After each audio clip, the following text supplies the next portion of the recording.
Please remain standing as we welcome World War II veteran and Iwo Jima survivor Vincent Thomas and Branford's first selectman, Jamie Cosgrove.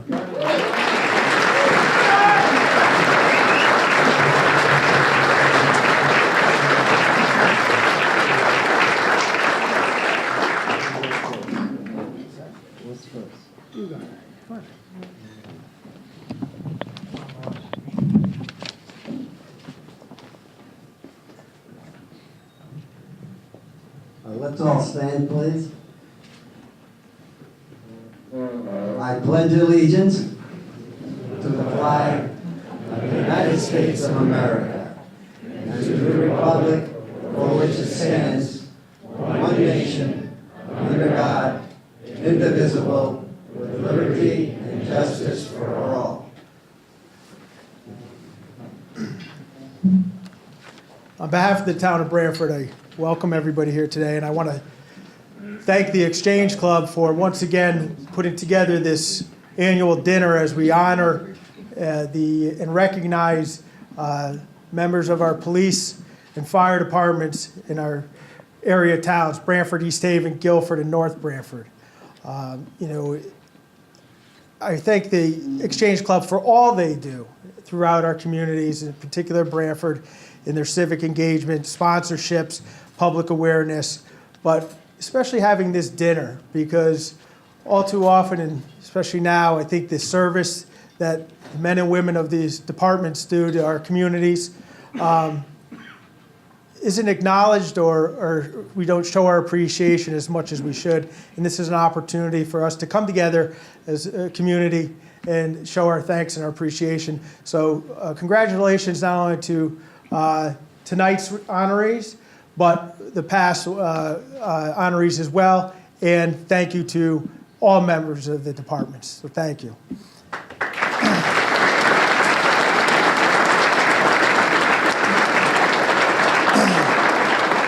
And if we can also just remember, keeping our prayers and our thanks, our veterans and those who continue to serve. And we're honored to have Mr. Thomas here with us tonight, a World War II veteran who comes out and continues to contribute, not only serve his country, but continues to serve us in Branford. Thank you.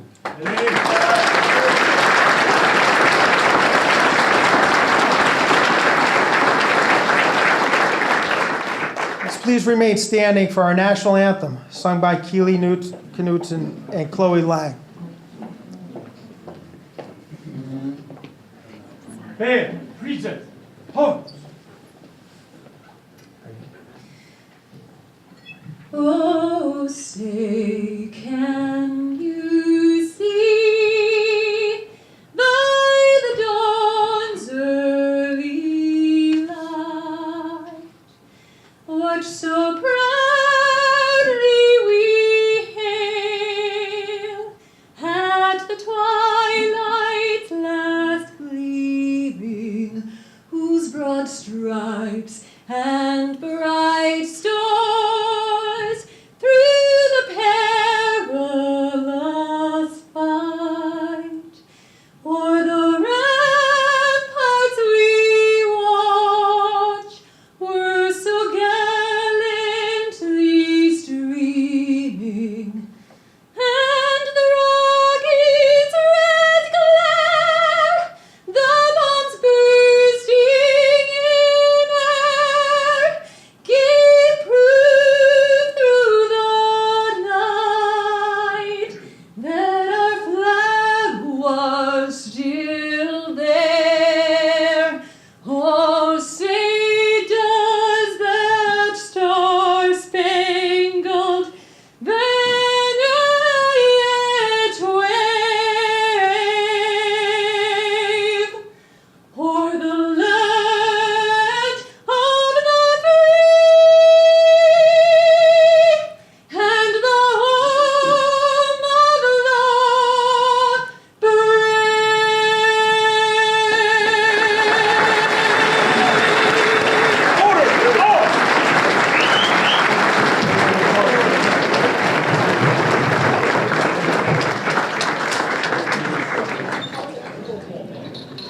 Thank you for that wonderful rendition of our national anthem. Thank you, Selectman Cosgrove and Mr. Thomas as well.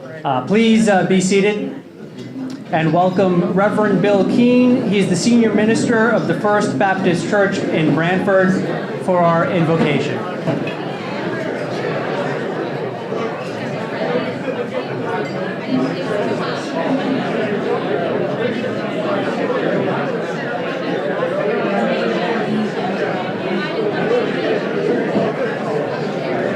And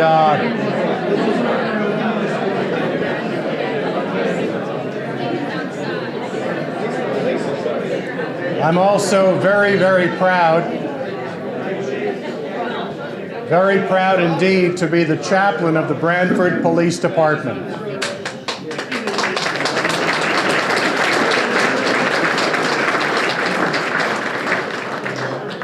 Will you join with me in prayer?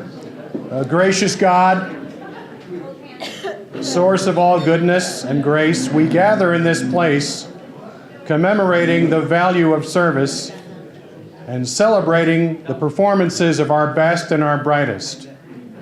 We pause in due honor and respect for those who frequently stand on the front lines of difficulty and distress, so that we in our Shoreline communities may rest easy and assured that when danger arises, it will be handled with trained expertise, professional character, and formidable courage.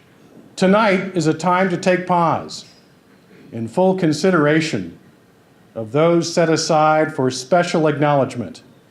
Harold Barrington, Arthur Ferris, James Oka, Kevin Klarman, Dan Fisher, Joanne Shove, Kenneth Ash, Court Sperry. While each of these professionals holds certain rank, we're really here because they're each held in high esteem, not only by their peers, but also the people they faithfully serve. Even as they sacrifice so much in the call of duty, through the accolades and applause of this evening, may they be filled with a sense of a job well done and work deeply appreciated. Lord, keep safe those who preserve the peace and protect our common good. Bless our food and fellowship. Bless the families and friends of those honored.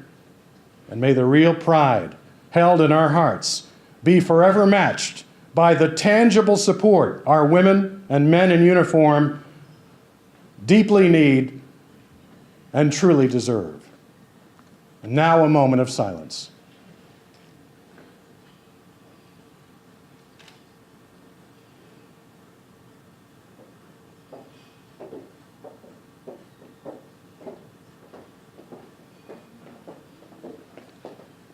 And would you please welcome back Keely and Chloe.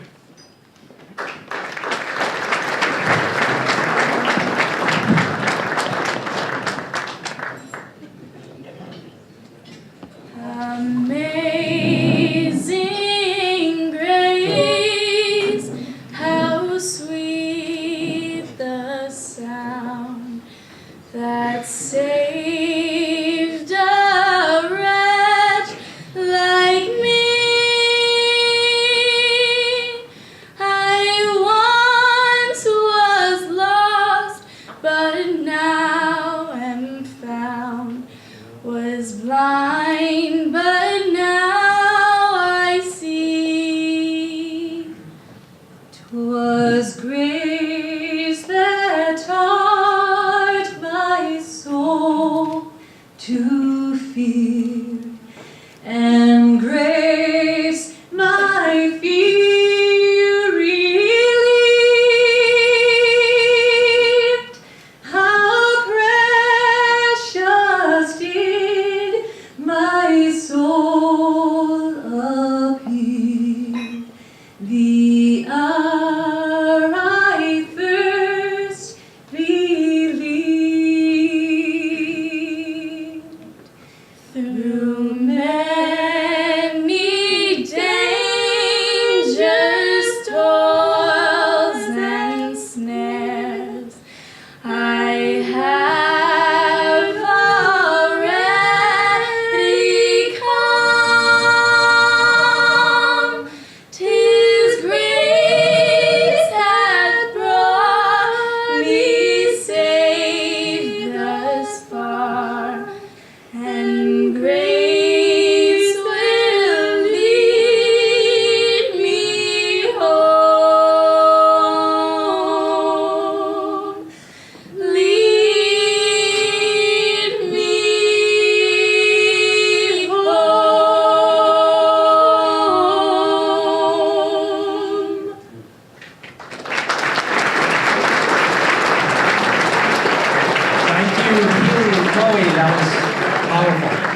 Very nice.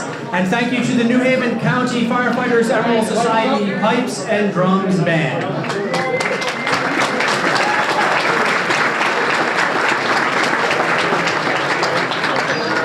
Okay, on the center.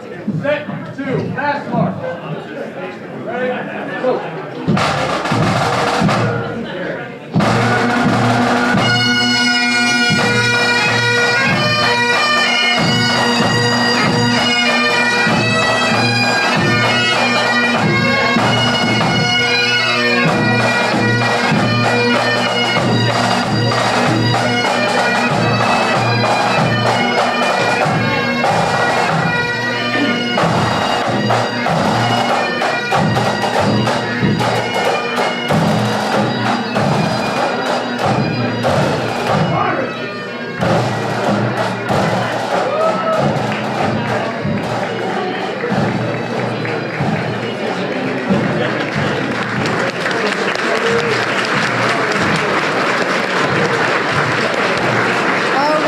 Thank you, everybody, and welcome. I'm Ellen Rosenthal. I'm a member of the Exchange Club of Branford. First of all, please help me welcome our MC for the evening from WTNH, Fred Campagna.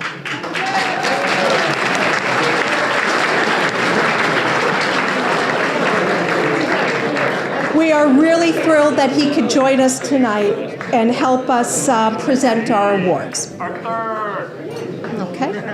But before that, it is my sincere pleasure to introduce Jack Munchin, this evening's committee chairperson.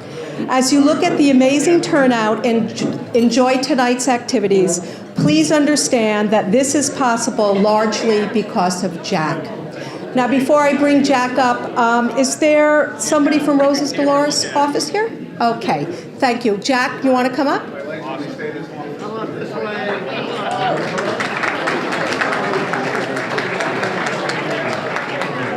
Thank you, Ellen.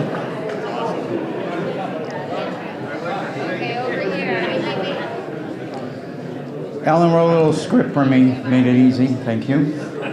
So, I want to thank Ellen. Ellen did a great job on these programs. I don't think I could have done it, and you would have been here without programs. So, thank you, Ellen.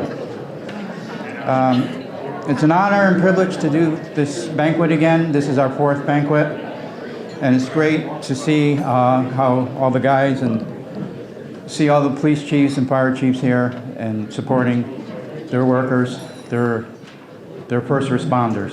So I'm very happy to see that, and I've been taking the tickets by phone, and everyone's been like thanking me, so it makes it all worthwhile. Thank you. So Rosa DeLauro could not be here tonight, our 3rd congressional officer, and in her place, Samantha Palumbo would like to say a few words from her office. Thank you.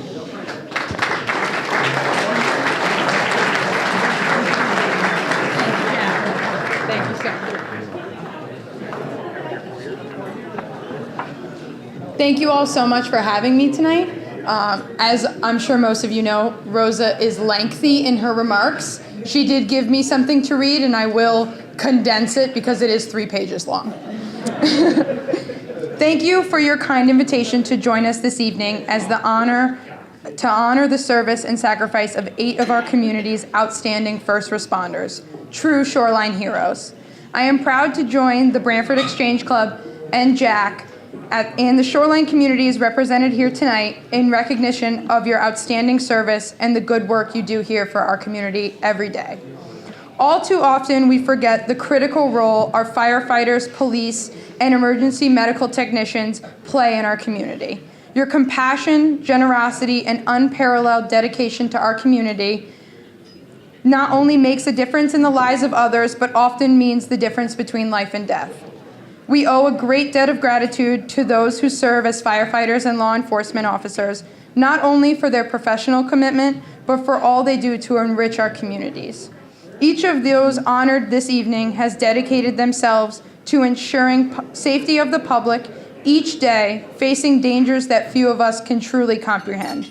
Mere words cannot express the thanks and appreciation our community has for your tremendous work.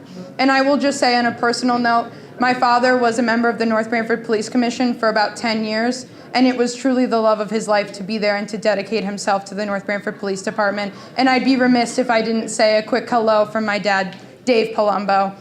But thank you all so much for having me. And like I said, I did condense this down quite a bit. It's 3 pages.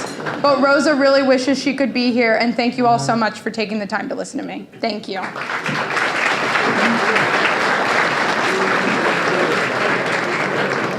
Thank you. Hi, everyone. Good evening. I'm Fred Campagna. Some of you may know me as the senior meteorologist at News 8. Thank you. It's nice to be out in public again after March and most of April when I kind of had to go into hiding. So I have plenty of good news for you tonight as we honor our Shoreline heroes. I also have good news as far as the weather forecast is concerned. It looks like we're heading up into the 70s and 80s for at least a couple of days. Thank God this wasn't like 4 weeks ago. And I also have more good news. Let's eat. The wonderful staff here at Woodwinds will be directing you to the dinner buffet, and then we look forward to what's going to be a really special program for you this evening. So enjoy your dinner. We'll be back soon. We are going to continue on with the program. I'd like to introduce you to the president of the Exchange Club of Branford, Bob Aceto.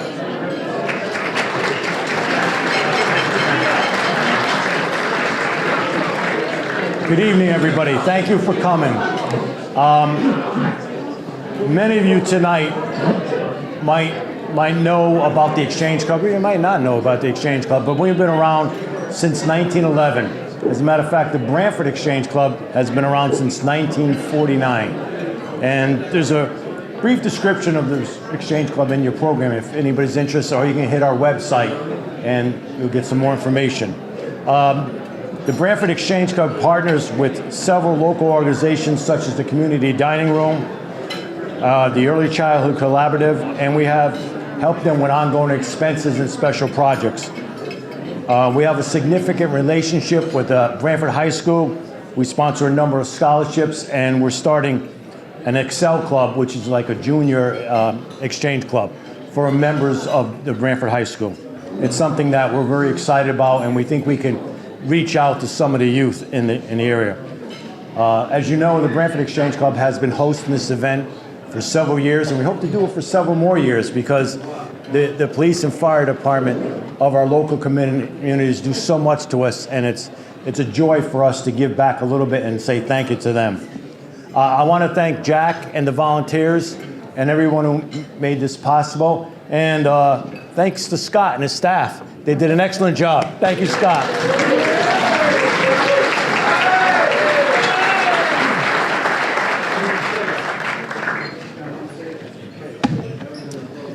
Thank you, Bob. I now have the pleasure of introducing our keynote speaker, Adam Greenberg. If there's ever a person who epitomizes perseverance, it's Adam's. He's famous for one pitch that changed his life forever. After 7 years of continued hustle to get back in the game, Adam signed a one-day contract with the Miami Marlins in 2012. He was inducted into the National Jewish Sports Hall of Fame in 2014. Adam is an all-state native of Connecticut and an All-American standout at the University of North Carolina at Chapel Hill. In 2010, he founded the health and wellness company Lurong Living, where he enjoys empowering others to gain control of their health through a line of dietary supplements and nationwide health challenges. As a proven dynamic leader, he also enjoys traveling the country, sharing his story and keys to perseverance. Please help me in welcoming Adam Greenberg.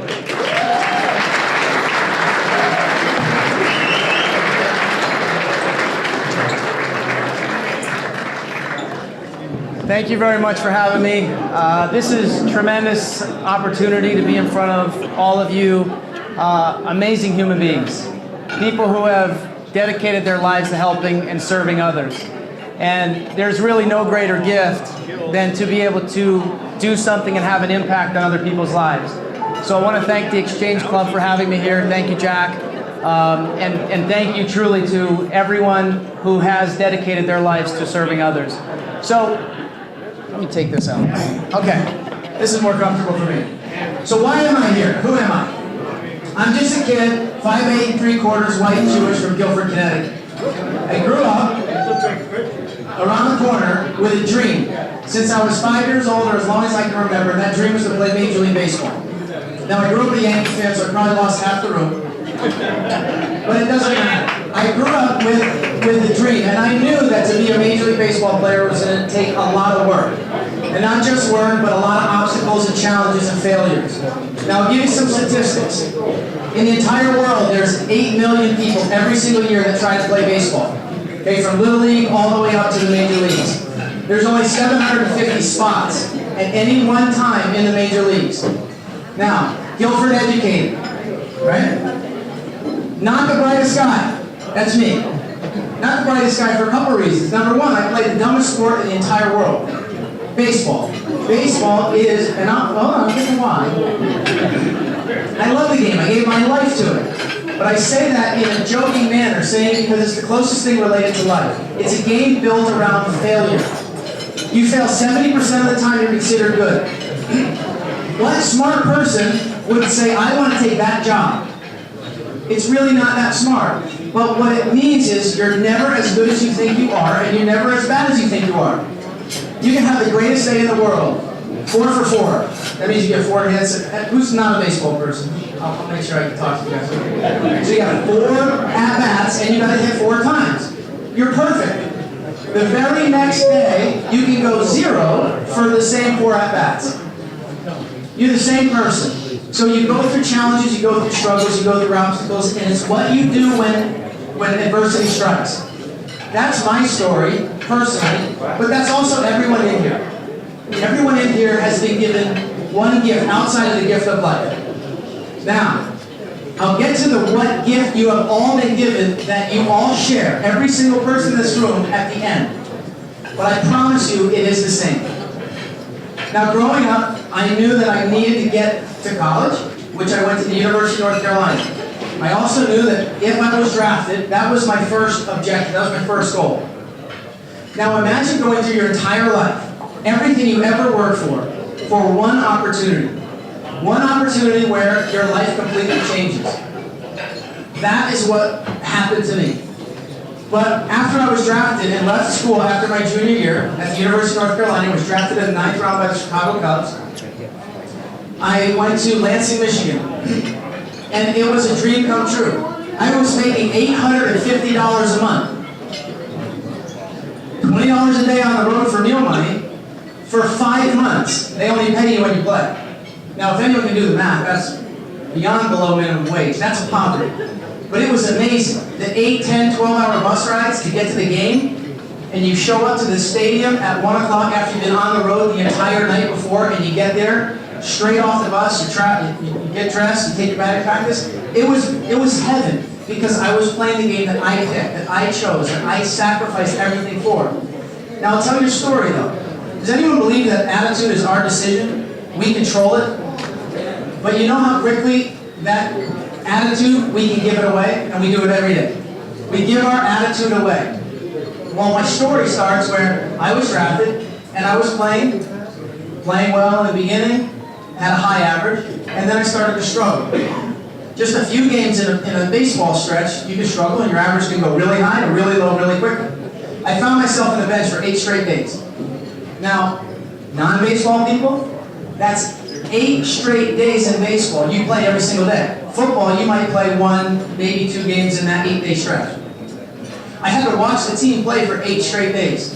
Now, has anyone ever done, looked in the mirror? Besides, you think you look good. Look yourself really in the mirror. Look at the reflection that you get back at you. Now, I did that at 21 years old, after my 8 straight days sitting on the bench, making $850 a month, left school after my junior year, had a chance to not only get a degree, but potentially go to the College World Series to pursue the dream that I had since I was 5 years old.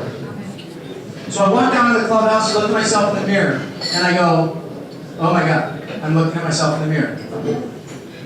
And what I was looking at is this poor me mentality. What did I just get myself into? What am I doing? Poor me, why am I not playing? And just as quickly as I felt bad for myself, I said to myself, I picked this. I picked the game of baseball. I dedicated myself, and I'm going to be ready. I'm going to prepare myself for my opportunity. Because in life, if we prepare, opportunities will come. That's a fact. You have to work to get them, but if you prepare and you continue to prepare, mentally and physically, it will happen. And the funniest part of this story is, the very next day, I got a phone call to say that the manager wants to see you in the office. So I walked into the office, and he sits me down, and he says, congratulations, you've been promoted to the higher level. Now guys, life is so simple. You just change your attitude, you change your mind, and just like that, snap a finger, everything changes. I'm totally BSing. If anyone thinks I'm serious, we can talk after. But what it is the start of a potential change. A start of when something good could potentially happen. So, what was happening was, I was the worst player on the team, according to them. I was the worst outfielder they had. And I was getting promoted to the higher level team that had the worst record in the entire organization. And the Cubs had just got a better player than I, 6'7", $500,000 outfielder. That's what he got paid. So bye-bye me. So I went to Daytona and I sit with my manager there, and he said, and by the way, the two outfielders that left were getting promoted. They were really good, so they got promoted. So they got their team worse, and I was coming. The manager sits me down and he says, as long as you show up on time, play hard, you can bump when you want, hit when you want, play good defense, we're not going to have a problem. I looked at the guy and I said I loved him. To myself, I didn't say it out loud because that would have been weird. But I meant it. I was like, wow, here's a guy who's truly believing in me and saying, go. Go be you. Go play and just do your thing.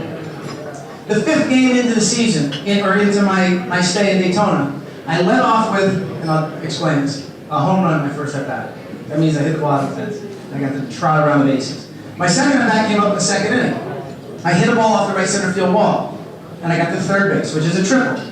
I didn't bat in the 3rd inning, got up in the 4th with a bunt base hit, which means I just tapped the ball to 3rd, ran to 1st, base hit. Same inning, I batted around, I got up for the 2nd time, I hit a ball off the right center field wall. Now, for a double. Anyone know what that is? Well, I'll tell you what it is. You're right, but it was the fastest recorded professional baseball cycle in the history of professional baseball. Now, I was the same guy that was not good enough to play on the team at the lower level. But what's interesting, it wasn't that I had a great game. It was the fact that who was there. And who was there was every one of the bosses of the Cubs. The field director, the outfield roving instructor, the scouting director, the scouting coordinator, the infield roving instructor. It was like unbelievable. The who's who was there. Now, some of those guys had been in Michigan, never came up to me, never introduced themselves. After that game, I went from what's called a suspect to a prospect. One night, that's it. And every one of them introduced themselves, and my career continued on in a very positive way. For the next 2.5 years, I got to stay in the same level. Was leading the team in every offensive category. And I stayed there. I didn't get promoted. I watched everyone else get promoted around me. Because I didn't get enough. I didn't get a lot of money. I wasn't their guy. The other guys had to get a chance. But I stayed focused. And I continued to push and push and push. And then one day, my life changed forever. And that's what I want to tell you guys. Imagine everything you've ever worked for your entire life. And at the blink of an eye, your life changes forever. So I want to do a little exercise before I play a short video. I want everyone to close your eyes, even if you've already heard me talk. And I want you to close your eyes for 1 second. And I want you to go back in time to the greatest thing that's ever happened to you. Something that made you feel amazing. And what I want you to do is keep that feeling. Don't focus so much on the thing, what it was, but how it made you feel. And just hold on to that for 1 second. Now, keeping your eyes closed, go back in time to the worst thing that's ever happened to you. Something that you may have seen, something may have happened to you. You got married, you got divorced, whatever it was. Something that happened in your life that you weren't so fond of. And just hold on to that feeling just for 1 second. Okay, now, imagine those two feelings, those two emotions happening at the exact same instance. So I'm going to play a short video and then I'll come back and close it out.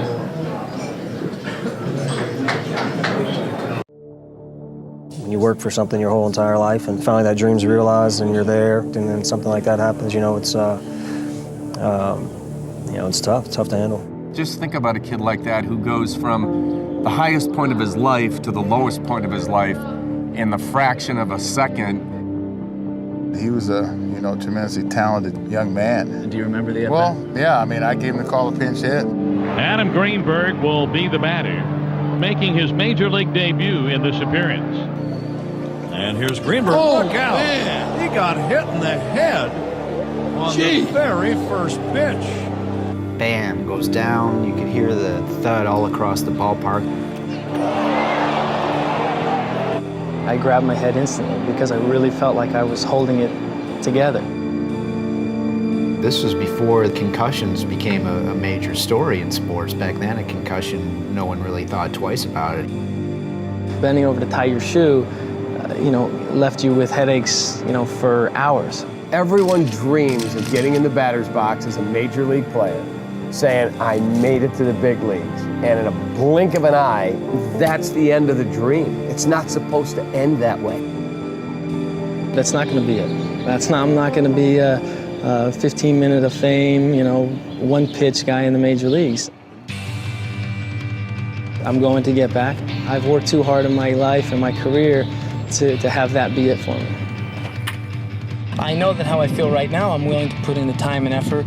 I'm going to come down here to South Florida. I'm going to train with my guy this offseason and be ready for spring training. That's what I know. He didn't get a chance to use his skills. He didn't get a chance for anything. He barely could duck. My name is Matt Liston, and as a lifelong baseball fanatic, I want to see Adam get that next shot at the majors. One at-bat for Greeny. Come on now, believe in the dream. One at-bat for Adam Greenberg. What are his chances of getting that major league at-bat? At this point, it's going to be tough. Boy, it would be a 1,000,000 to 1 shot. But you're saying there's a chance. Fans have started a movement to bring him back to home plate. So this is gaining momentum online. People are signing this online petition of 17,000 people now. It's really gaining some steam. How far would you go to help a total stranger get a second chance? I would be willing to give up one of my at-bats. Oh, heck yeah. I'd lobby for him. That would be the real dream come true to have that opportunity. Now I want to introduce David Sampson. David is the president of the Miami Marlins baseball team. Adam, we'd like to sign you to a one-day contract. And if you come to Miami, we're going to put you in uniform and you're going to be a member of our team on Tuesday, October 2nd against the New York Mets. And believe me, you're going to get one at-bat, so get ready. I'm ready to play. I'm going to give it a great at-bat. That I know for sure. And if it's 1 pitch or 10 pitches, this is all worth it. What do you think of that? I think that's awesome. He needs that. I'll be standing right there on the top step cheering for him. It's going to be a tremendous moment. You've earned it. You worked so hard through the years. I think anybody who sees that, wow, the 1 pitch, getting hit the way you did, but you're back, been playing for years. Good luck. It's one at-bat, but obviously it's resonated with so many people, showing the power of the human spirit, the power of perseverance, and just staying positive and not letting yourself stay down. But it's not, you can't do it alone. You need support. So it's just great for anybody who's ever wanted a second chance. This is it. And That's the best part of this story. I mean, that he is still pursuing his dream, and he's going to have a shot with the Miami Marlins.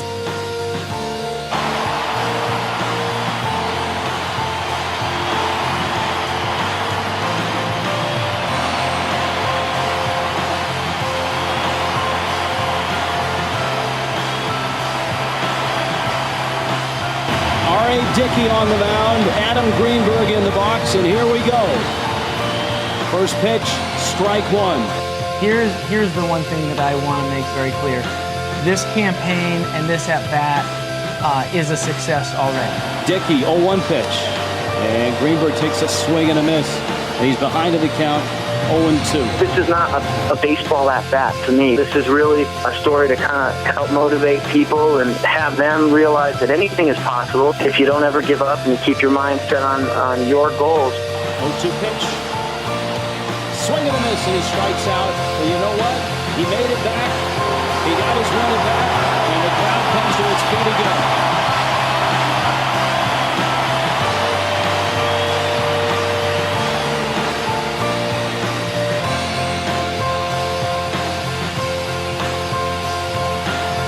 Getting high-fived after a strikeout by the entire team and having people cheer, it just proved that this was, it really was important to a lot of people. Believe in yourself, have a dream, go for it, and don't give up, no matter what happens, no matter how hard things get, how hard life gets. Get up and go on, and don't be afraid to allow other people to help you through tough times. I've won and we've all won. Couldn't be more happy that this is how it turned out. I don't care what's going on in the last 7 years. It's all worth it for this moment.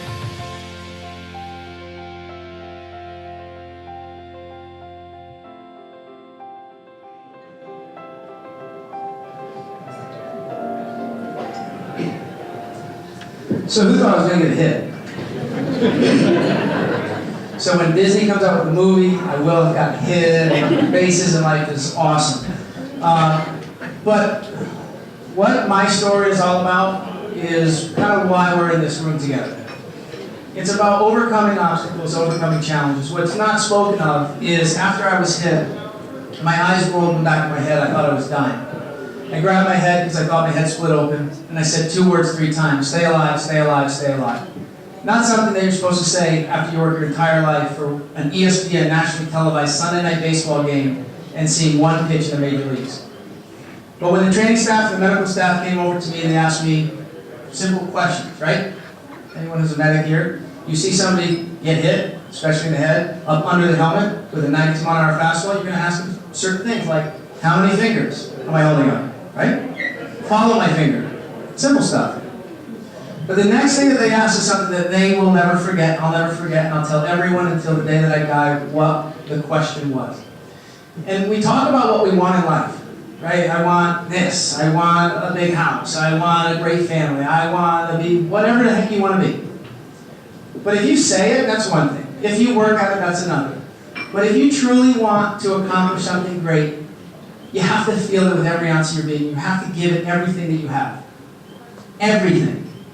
So after I was just struck in the head with a 90-mile-an-hour fastball, thought my life was over, the third question they asked was, where were you 2 days ago?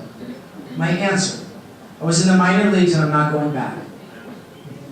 That's how much you have to truly feel and believe in what you're going after. Well, here's the sad truth. I was so wrong. Not even close to right. So far wrong, 7 years wrong. After I was hit, I had positional vertigo for 2.5 years, where I couldn't see straight. My eyes would shift uncontrollably side to side. I would fall over. I would black out.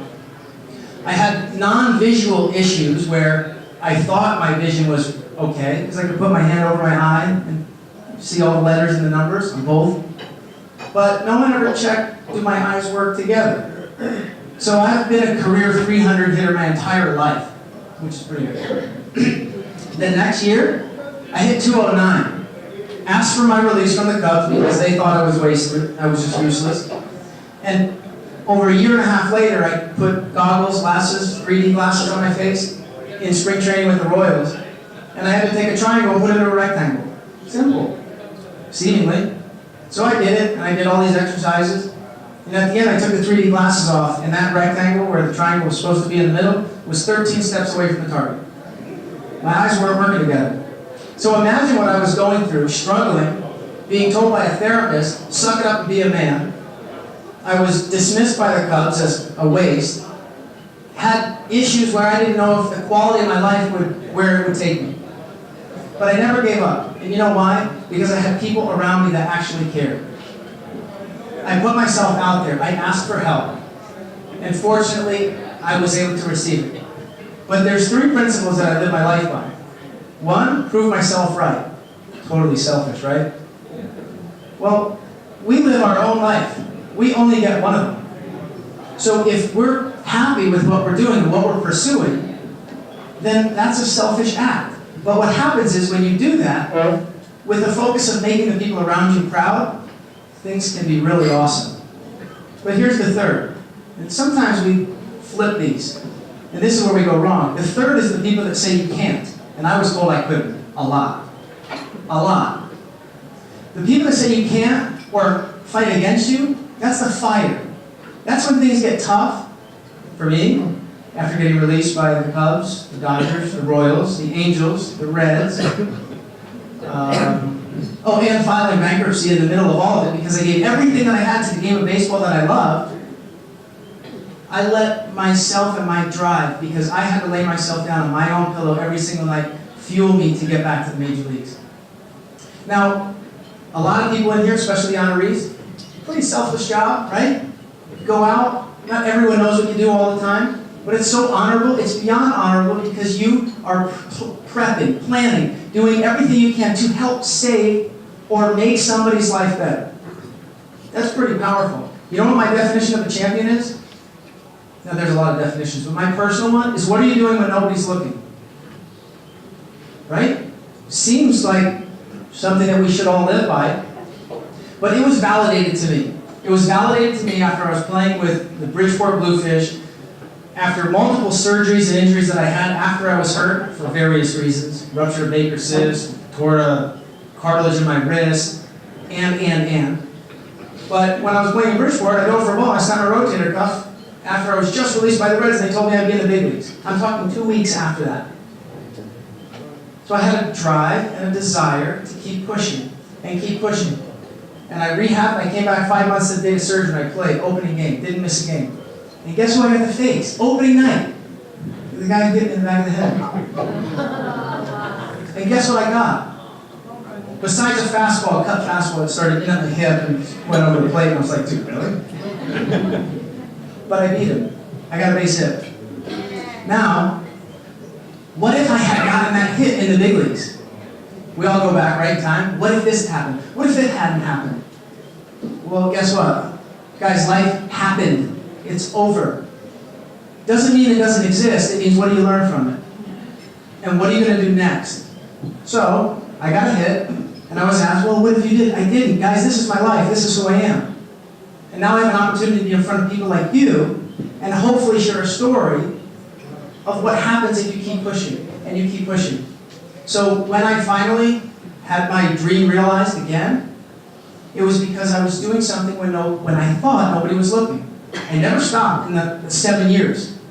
And I was playing independent ball, got an opportunity with Team Israel, and it was 2 weeks of tryouts, scrimmages, inter squads, and then a couple of games.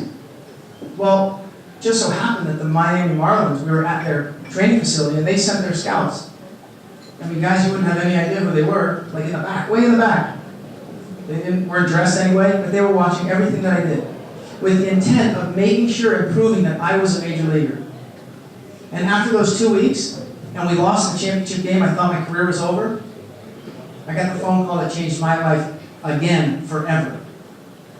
And that was, hey, we were there for you 7 years ago when you got hit. It was at our stadium. And we thought you were okay, because for all intents and purposes I was. And then they found out what I had gone through, and then they came to watch me as a baseball player. Not as a sideshow, but as a baseball player.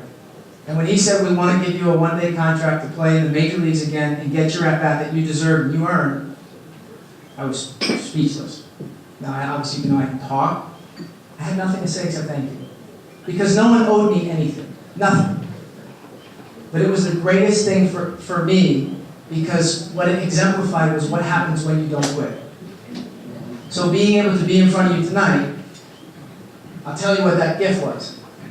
The gift that every single person in this room shares is the gift of perseverance.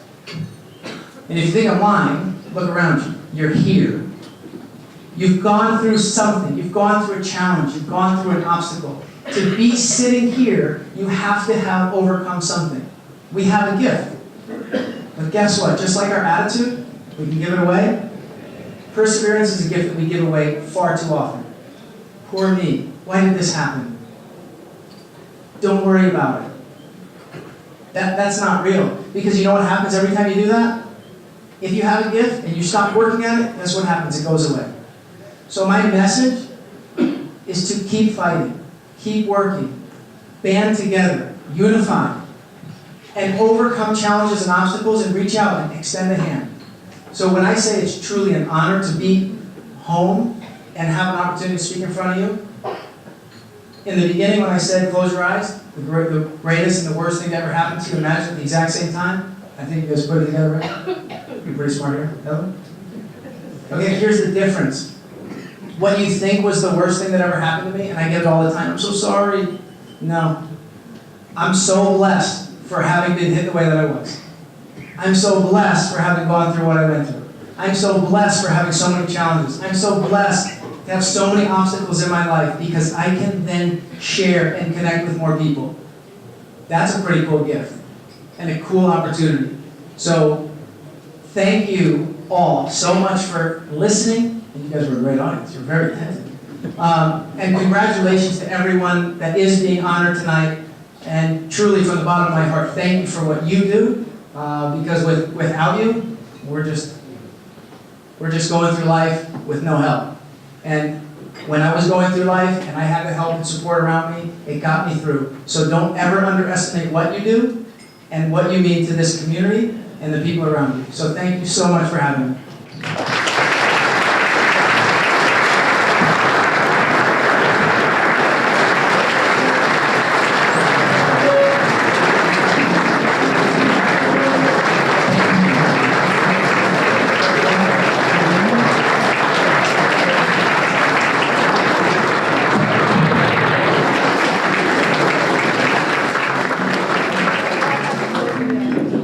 Wow.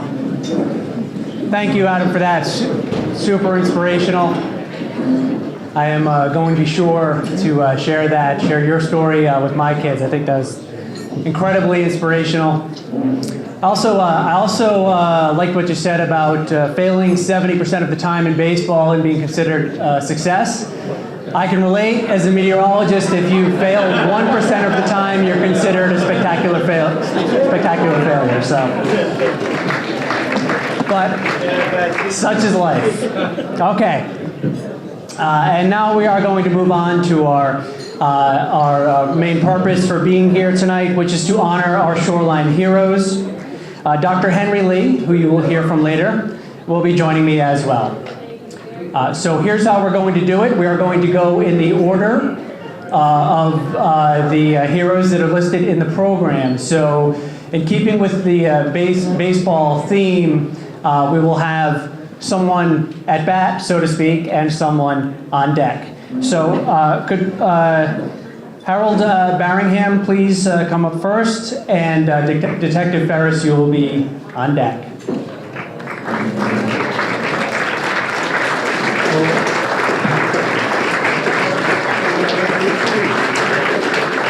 Okay, our first honoree tonight is Lieutenant Harold S. Barringham from the Branford Fire Department. Harold joined the Branford Fire Department in 1997, where he rose through the company's ranks until ultimately serving as captain for 9 non-consecutive years. Over his 20-plus years with the Branford Fire Department, he distinguished himself by achieving many certifications, including Deputy Fire Marshal, Fire Instructor 1, and Fire Officer 1. Harold's consistent dedication to Branford Fire Department is remarkable. On average, he responds to 300 calls a year with Company 2. He is an organized and experienced fire officer who serves as a mentor to new members, and the Branford community is a safer place because of Lieutenant Barringham's dedication. Lieutenant Harold S. Barringham.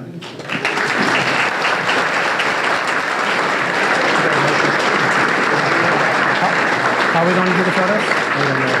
I think it's going to be, you'll be with Dr. Lee. There you go. Congratulations. Thank you very much. That's your DNA time. That's it. Here.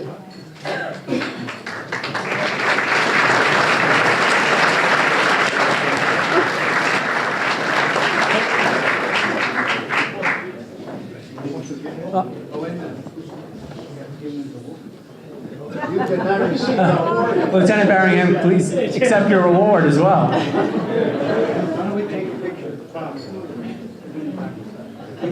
Okay, so for future reference, here's how we'll do it. I'll call you up here. I'll say some hopefully nice words about you. You'll take a picture with Dr. Lee, as well as the executive members of the Exchange Club, and then you'll be on your way. Congratulations. Okay. Also the chief. The idea was it was just us, and then the chief and Dr. Lee separate. I don't know if we could do that. Well, you can do whatever you want. Just orchestrate it when it happens.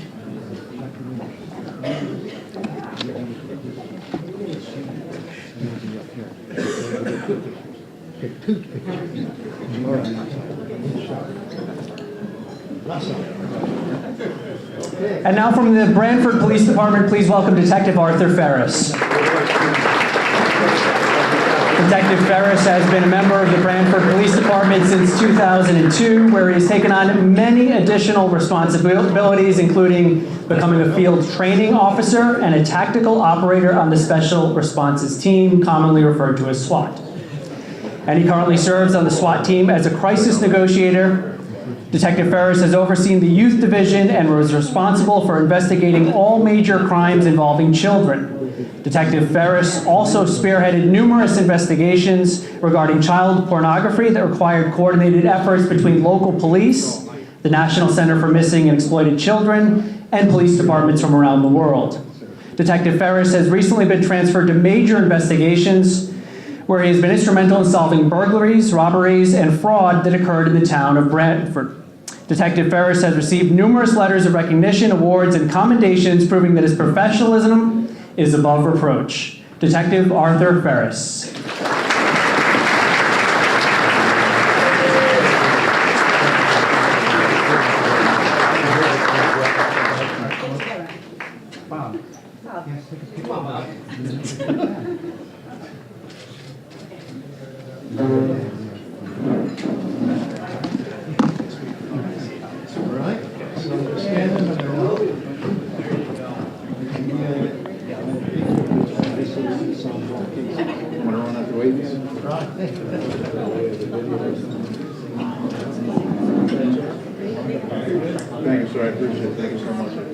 From the East Haven Fire Department, we have Battalion Chief James Oka.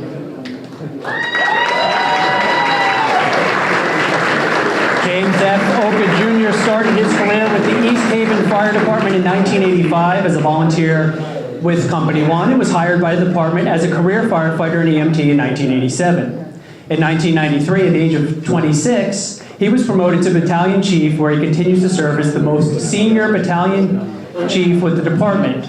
During his nearly 31 years as a member of the East Haven Fire Department and Battalion Chief, Oka has been awarded numerous awards and citations, including those for successfully resuscitating an infant April 5th, 1989, and a cardiac arrest victim on May 2nd, 1989.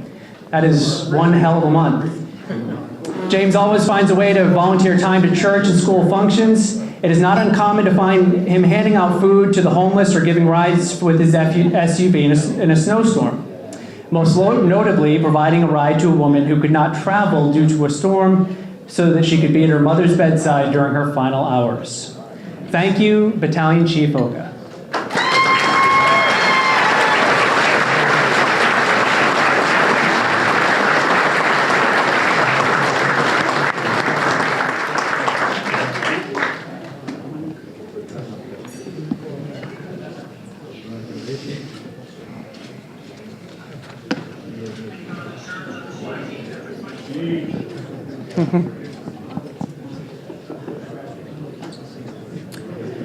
From the East Haven Police Department, please welcome Sergeant Kevin Klarman.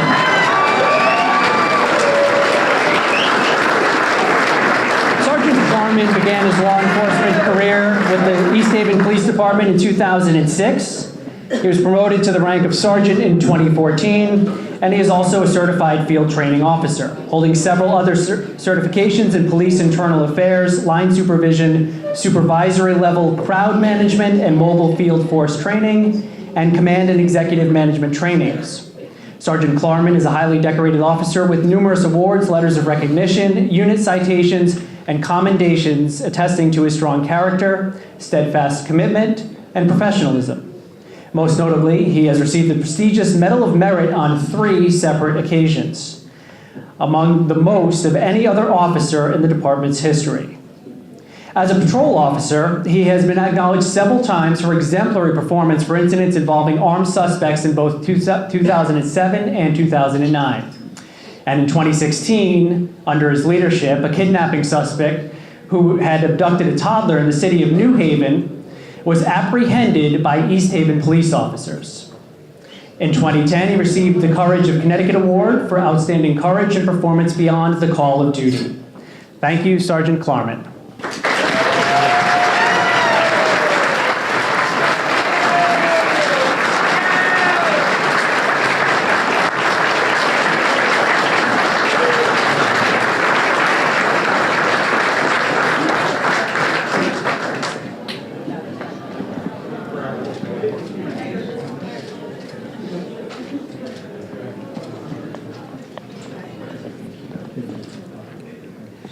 From the Guilford Fire Department, please welcome Captain Dan Fisher.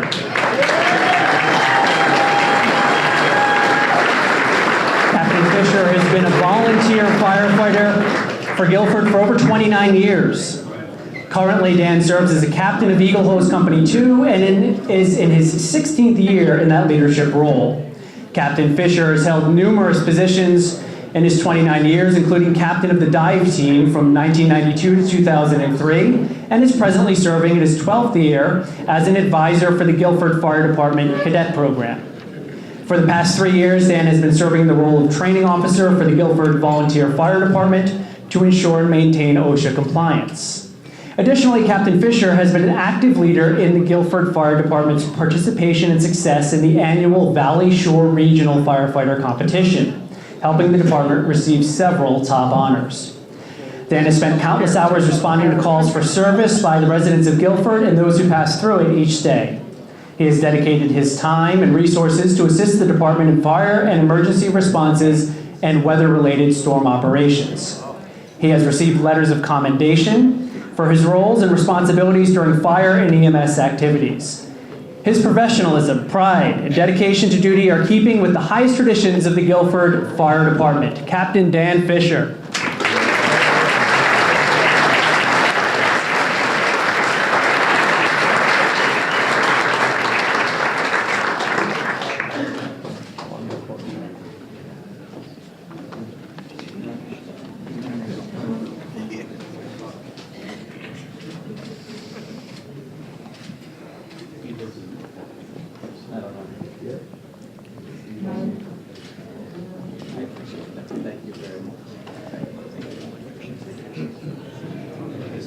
Next, from the Guilford Police Department, please welcome Officer Joanne Shove.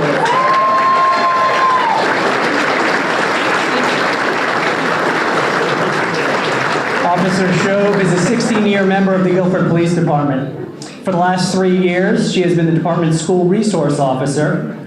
In this role, Officer Shove has worked tirelessly to develop robust, collaborative, and trusted relationships with school administrators, faculty, parents, and students, as well as a number of public and private service agencies committed to the welfare of the youth in the Guilford community. She has organized meaningful education events such as the annual mock accident to raise awareness for the dangers of distracted and impaired driving. Officer Shove is also actively involved in the crime prevention unit. In this role, she coordinates home alone training, teaching students age 9 and older how to feel more comfortable when home alone, how to prevent accidents, handle emergencies, and safely use the internet, and much more. She is a certified child seat safety technician, having installed hundreds of child seats and educating parents and caregivers on the proper use of child restraint systems and safety belts. She also volunteers with the Special Olympics, is a head counselor at Camp Rising Sun, a pediatric summer camp for children fighting cancer, and is a volunteer second grade communion teacher at St. Mary's Church in Clinton. Is there anything you don't do? The Guilford Police Department is very proud of her efforts, enthusiasm, professionalism, and the very positive image she promotes. Officer Joanne Shove.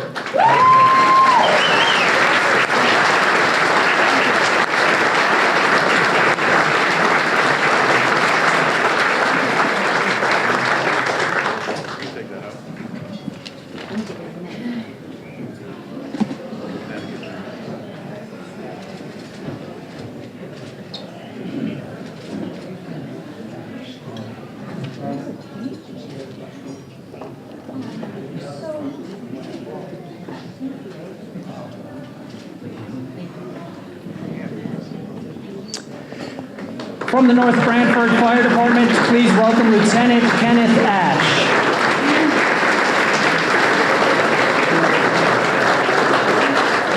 Lieutenant Ash joined the North Branford Volunteer Fire Department in 1990 and has held the officer position of foreman and lieutenant.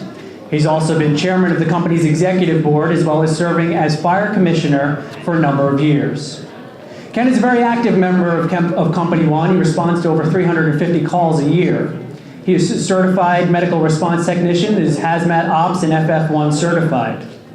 Ken's many years of experience have allowed him to be a part of a number of code saves, even delivering a baby. Ken currently heads the Junior Explorer program for North Branford Fire Department, which has grown immensely in the last couple of years, and it proudly includes his 2 sons. Ken volunteers hundreds of hours to training, responding to calls, and guiding our next generation of firefighters. Ken loves volunteering and serving his community along with all of the men and women of the North Branford Fire Department. Lieutenant Kenneth Ash.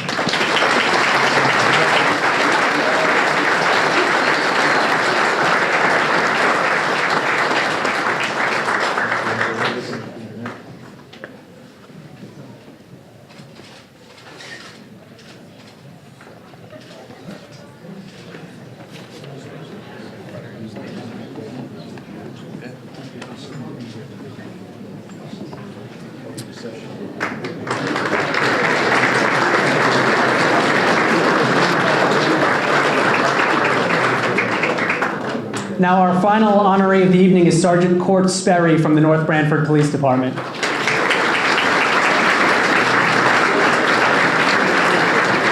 Sergeant Sperry has been a sworn officer for over 30 years, starting with the Orange Police Department in 1986 and joining the North Branford Police Department in 1993. As a patrolman, Officer Sperry earned the Mothers Against Drunk Driving Award for 10 consecutive years. He also served on the Honor Guard for over 20 years. Sergeant Sperry has been a field training officer for 11 years. He is the Connecticut Coalition Against Domestic Violence Department Coordinator, and during his career with North Branford, he has taken on many roles, including Records Department Supervisor, Court Liaison, Supervisor of the Communications and Dispatcher Center, and has been an integral part of the technological aspects of running the police department. He's an active member of the Emerald Society and the Blue Knights Law Enforcement Motorcycle Club. Sergeant Sperry has a strong work ethic and frequently steps forward to assist others when help is required. His dedication is a positive example to the other officers within the department. Sergeant Court Sperry.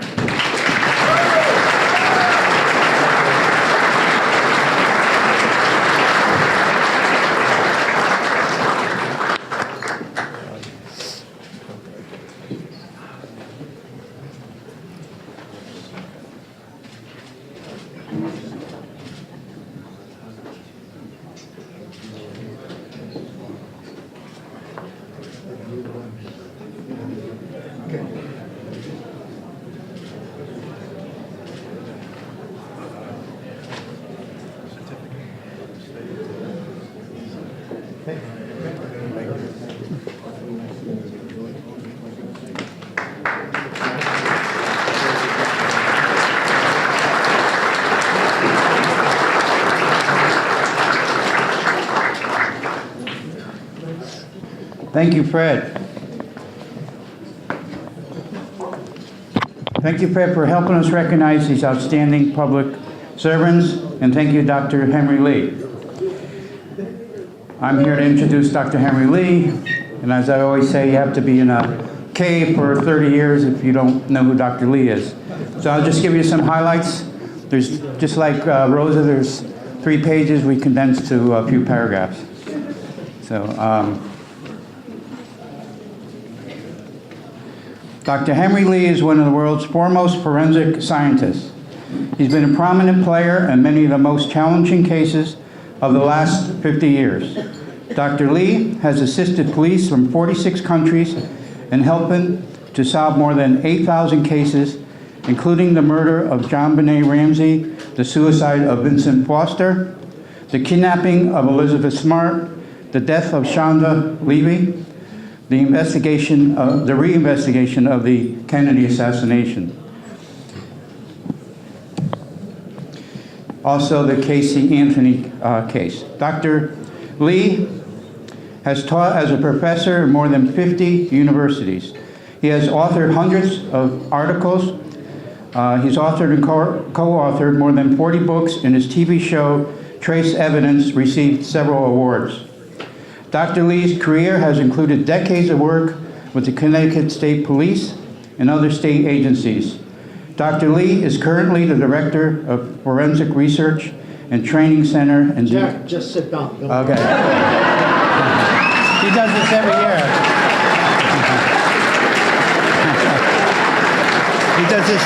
He does this every year. Actually, my resume is 97 pages. I just flew 15 hours from Taiwan, got back here to join this event. It's a wonderful event. You know, I travel around the world. I visited about 74 countries, work on tens of thousands of cases with law enforcement around the world. When I talk to the citizen of every country, what they wanted is the security of their life and property. Tonight, the heroes, the police officer and firefighter, they're actually the front line to protect us, our personal life and property. I want to thank you, each of you, and the rest of us, doing your wonderful job. Unfortunately, most of the time, your good work is not recognized. Luckily, we have weathermen here. And most of the time, nobody even pay attention. If you ever make a smaller mistake, I hate to use that word, but I always get away. If you f***ed up with something, every media is focused on you. It's not fair to the law enforcement officer and fire officer. I've been in this work for 57 years now. I look young, I look good, but I'm 81 years old now. Just now I have an excellent speaker, Adam Branford, talk about the most important pitch. Hit him. I had a one-shot opportunity. I was in Detroit lecture. I was invited to pitch the first ball. Guess what I hit? The ball hit the ground. Did not hit anybody. A lot of people think when I was young, I want to be the best cops, best investigator. Let me tell you, when I was young, in high school, I wanted to play basketball. I'm short, but I'm pretty quick. My coach says, son, when you grow another 2 feet, you will be the best player. That time I did not know. Every night I tried to exercise, try to hopefully squeeze a couple more inches out of me. Then one night I realized that's an impossible dream. Each of us have a limitation, physically, mentally. So it's so important to realize, to find out your limitation. They strive for the best. Since I cannot be a basketball player, so I married a wife. She was the basketball team captain in Taiwan Normal University. I was hoping she got famous. I just carried her basketball, travel around the world. Guess what? She did not make it. Two of us really puzzled why we did not make it. Until Yao Ming invited us for dinner. When I look at him, Yao Ming is 7'2". I'm 5'8". How can I fight the ball with him? So it's almost impossible. And tonight it's a wonderful, wonderful event, Jack. I want to thank you and Exchange Club. Every year put this together. It's not easy. Need a lot of people volunteer, work together. That's a wonderful event. I hope you continue doing that. And of course, you want me to say a couple of jokes. He wrote 15 pages of thing. Want me to read it? Or one story, like this story. Forget it. I'm not going to. I just tell a real story. It's not a joke. It's happened to me. When I come to this country, 1965, I don't speak English. Me and my wife together have $50 in our pocket. Come to this land of opportunity. Now it's almost 50 some years, 60 years now. I still don't speak English. But I sure have a lot of money, all hundreds. This is a beautiful country. You don't have to speak English, but you have to work hard. I still remember the first function I was invited, like this type of function, sit-down dinner. I was so worried.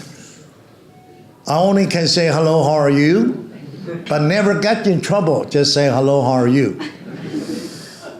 But sit-down dinner, I can't just say, hello, how are you all night? So I went to see my English professor, Dr. Khan. She is a little short Jewish lady, very nice English professor. She liked me so much. She said, Henry, don't worry about it. American, we sit down dinners. You're going to sit in between two ladies. Usually boys, girls, boys, girls. To start a conversation with ladies, just say, are you married? How many children do you have? I said, that's easy. I memorized that two sentences. Sure enough, sit down dinner. On my left-hand side, a beautiful young lady in her 20s. On my right-hand side, a very distinguished-looking lady in her 60s. After we exchanged hello, how are you 6 times, so I said, better try my English.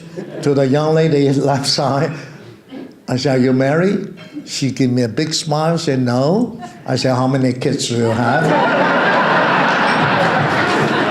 The conversation did not continue. Although I don't speak English, pretty quick. I said, cop for many years. I must mix up the sequence, right? So to the right-hand side, I said, ladies, how many children do you have? She said, 6. I said, are you married? Thank you very much. Have a good time. Thank you. Thank you.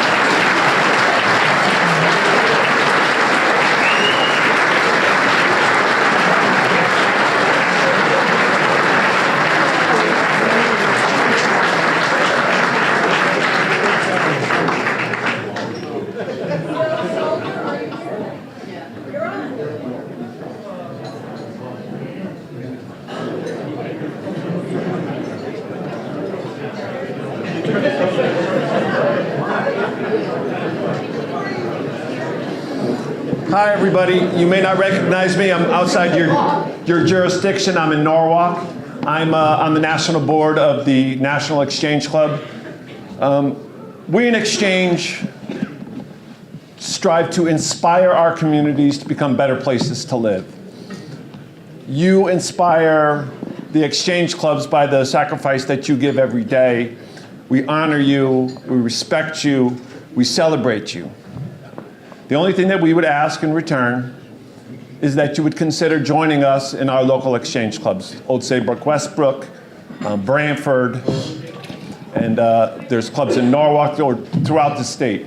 So if you would like to join the Exchange Club, you could go to theexchangeclub.com. Exchangeclub.com is got a lot of information on it. I know you all have busy schedules, but maybe your friends or your family would like to join. It's a 106-year-old organization. Started in Detroit, Michigan as a business networking organization. They exchanged business contacts, hence the name Exchange Club. A lot of times like, what's that? That's how it started. It's the original LinkedIn network.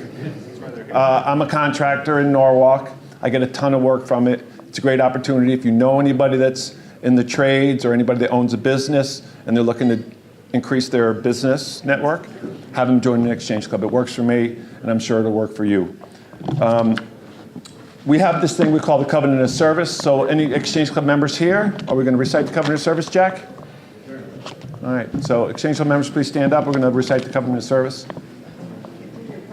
It's in the program, so if you could read along. And this is basically the heart of what Exchange is. It talks about what we believe in, what we consecrate in, and what we hope and strive to do every day. So Carol Antati, the division director from the Connecticut District Exchange Club, is in the back. Some Exchange Club members. Accepting divine. Fix my name for the photograph. Thank you. Dr. Lee, thanks for coming. And Mrs. Lee?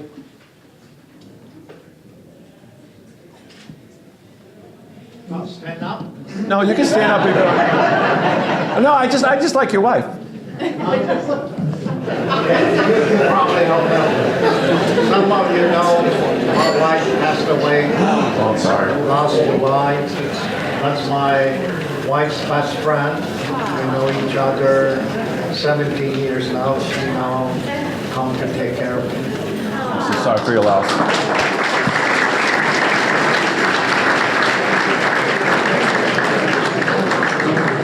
Accepting the divine privilege of single and collective responsibility as life's noblest gift, I covenant with my fellow Exchangites to consecrate my best energies to the uplifting of social, religious, political, and business ideals. To consecrate my energies to the uplifting of social, religious, political, and ideals. To discharge the debt I owe to those of high and low estate who have served and sacrificed that the heritage of American citizenship might be mine. To implant the society-giving spirit of service and comradeship in my business and social relationships. To serve in unity with those seeking better conditions, better understandings, and greater opportunities for all. Thank you.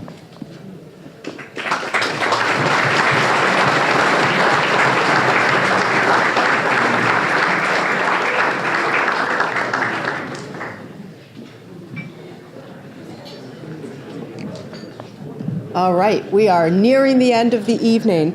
So thank you, Bill, for that. We appreciate you coming all the way to Branford to help us out.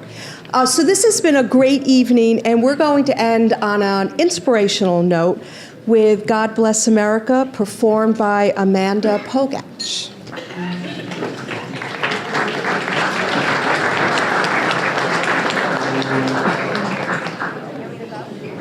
Would you like a mic? I'm just going to say a couple words about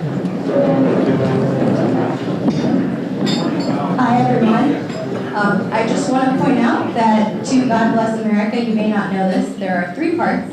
There's an introduction, and then there's the chorus, and then I'm going to repeat the chorus. When I repeat the chorus, please join in and sing along with me.